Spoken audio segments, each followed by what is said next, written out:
రాముడు గోవర్ధనగిరిని పైకెత్తుతానని ఎందుకు అభయమిచ్చాడో తెలుసా? రామసేతు నిర్మాణానికి ఆ చుట్టుపక్కల ప్రాంతాల్లో ఉండే చెట్లు, కొండలు, రాళ్లు, గుట్టలు సరిపోకపోవడంతో హనుమంతుడు హిమాలయాలకు వెళ్లి గోవర్ధనగిరిని పెకిలించే ప్రయత్నం చేశాడు.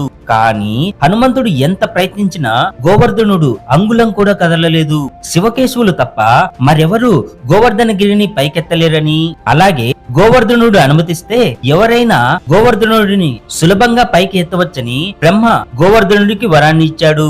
శ్రీరాముని స్పర్శ తగిలే అదృష్టాన్ని కల్పిస్తానని హనుమంతుడు మాట ఇవ్వడంతో గోవర్ధనగిరి సునాయాసంగా పైకి లేచింది. కానీ హనుమంతుడు వచ్చేసరికి రామసేతు నిర్మాణం పూర్తయింది.